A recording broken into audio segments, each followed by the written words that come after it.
want to thank Paul, Lindsay, and Neil for being the sorts of academics that are not only focused on research and life in the classroom, but are actually trying to and willing to engage the wider community. They took time out of their lives to put this together with us and to their students as well, that entire team. Can we give them a round of applause, everybody?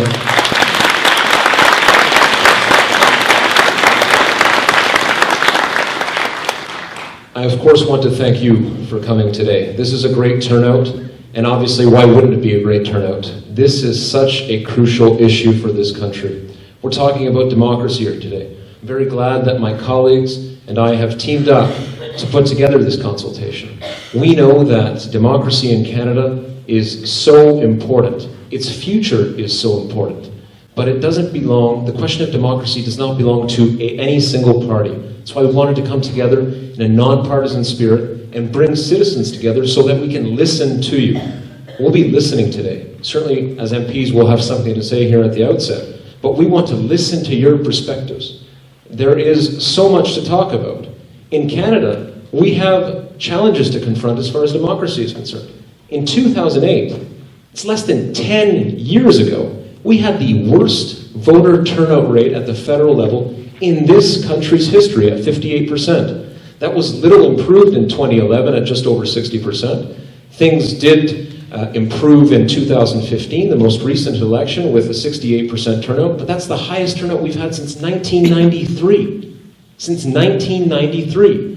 And so it makes sense, I think, to discuss the nature of democracy in Canada, and we want to do so at the federal level by focusing on the electoral system and having serious conversations about other issues as well, including mandatory voting and the merits of it, and also online voting. We want to hear your perspectives. As society evolves, so too do electoral systems. That is a lesson of history. But we have first past the post in Canada. We've had it from the very beginning, and potentially we want to hear your thoughts on a change. Certainly at the federal level, the Prime Minister has taken the courageous decision, and I think it is a courageous decision, to open this discussion and dialogue up. But we want to do it in concert with citizens. Consultations such as this are happening across the country. The findings of today that will be reported by the students will be submitted to the committee studying electoral reform. They will submit their final report to the Government of Canada in early December. And from there, the government will be able to get the views of Canadians, to gather those views, those perspectives. That's how democracy ought to function. So thank you very much for coming. We know that democratic societies are more prosperous. We know that democratic societies are more stable. Yes, democracy is messy. It is. But I go back to Churchill. Democracy is the worst system until you compare it to its alternatives. Its alternatives are totalitarian communism, fascism. Democracy is a beautiful system. But we have to continue to nurture it. That means citizen engagement. That means talking about the nature of it in terms of electoral systems and how we vote. Thank you again for your passion. I'm going to turn it over to my colleague Irene now. Thank you very much, folks.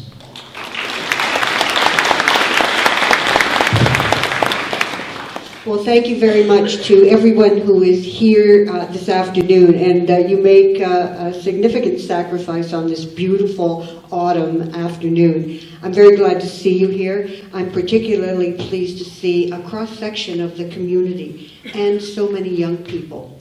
I want to add my thanks to King's College for providing this excellent venue, and to the folks at Huron, Dr. Neil Bradford, Dr. Paul Nesbitt-Larking, and Dr. Lindsay Scorgi-Porter. Your expertise is going to be valued and indispensable to the level of dialogue that I know that we're going to hear today. For a long time now, a number of Canadians have had profound concerns about our voting system. I know that over 20 years ago, I was part of a team that went across the province of Ontario, asking Ontarians about what we needed to do to encourage and enlighten people about the importance of voting and what kind of system that they wanted in place. Not too much happened as a result of that. There were no options presented to the public. It kind of faded away, and I was always very sorry about that. Because as you've heard, we have profound concerns about the voter turnout and the level of participation, particularly among young Canadians. We also know that that if you vote early, if you make that decision to vote early in your life, you're going to be a consistent and lifelong voter, and not just take part in the democratic process, but to assert your citizenship. And if any of you have ever been to a citizenship ceremony, it is absolutely inspiring, because folks come knowing the value of Canadian citizenship and the beauty and wonder of this country. They want to be part. And so I'm very excited about the opportunity to give all Canadians that insight, or that little window into participation, because we are part of a global reality.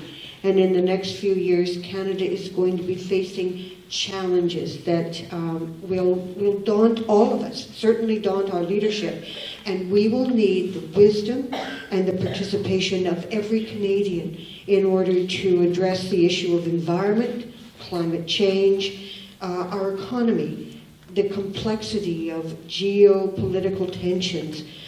We need to take our place in the international sphere to make sure that Canada's voices are heard. We have a challenge in regard to our aging population, marginalized citizens, our relationship with First Nations, our care for veterans, and our concern about all of those citizens that need to be part of the dialogue and part of the family. So, again, I am so very, very grateful for you being here. I'm going to be listening and taking notes. And I'm looking forward to those breakout groups, because I'm sure that that wisdom will be apparent and shared because of the generosity of Canadians. That sharing is something that I think we excel at, and that will set the tone for the elections of the future. So thank you so much.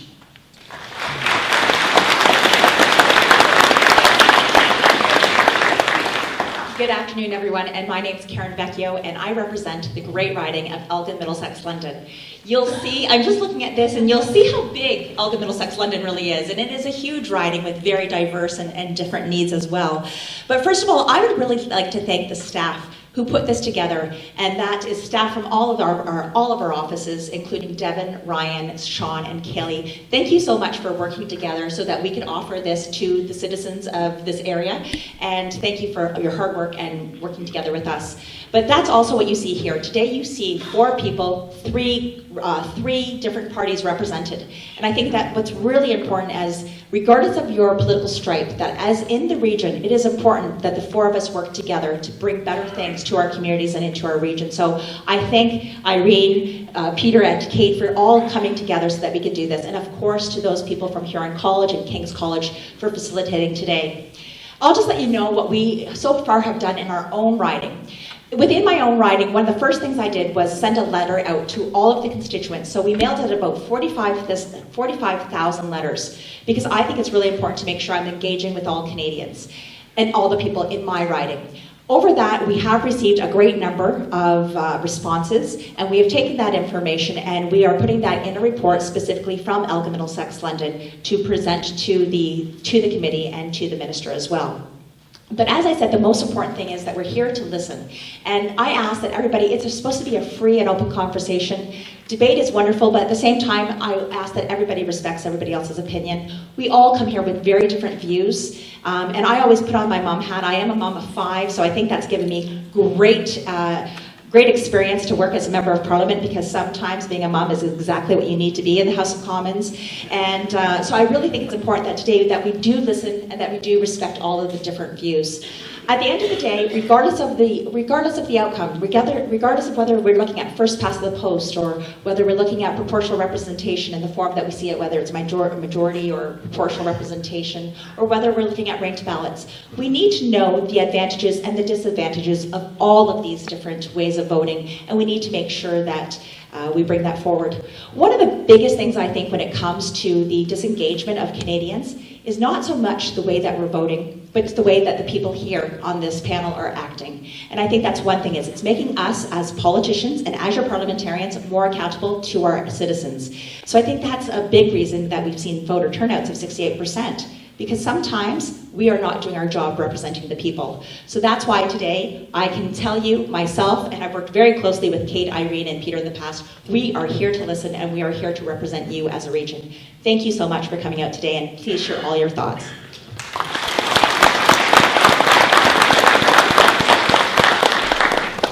Well, thank you again for being here. I know that my colleagues have all expressed many of the issues that I wanted to express as well. I do want to thank Dr. Nesbitt-Larking and Lindsay and Neil for organizing this, and for our staff. As Karen said, it is really unusual for this to happen, for 4 members of Parliament from one area to get together and have discussion and listen and learn from our constituents. And that's what I'm here to do, is to learn what the people of this region really want. And so we need to get you to talk, and I'm so glad we're going to have roundtable discussions so everybody will have a chance to express their opinions. And maybe like me, you haven't made up your mind. And I am open to whatever is discussed today. I think it's important to have an open mind. And I think a year ago, if you look back to where we were a year ago, it was about that time when Justin Trudeau announced that the 2015 election would be the last election for First Past the Post. And I personally was very happy to hear this, because I've always felt that First Past the Post was a system that may have worked in the past but doesn't work now. And we have to find a better way. And in this government, we're saying there's always room for improvement. We can do better. And that's what I'm here today to hear. How can we make our democracy better? So thank you for coming, and I look forward to hearing what you have to say.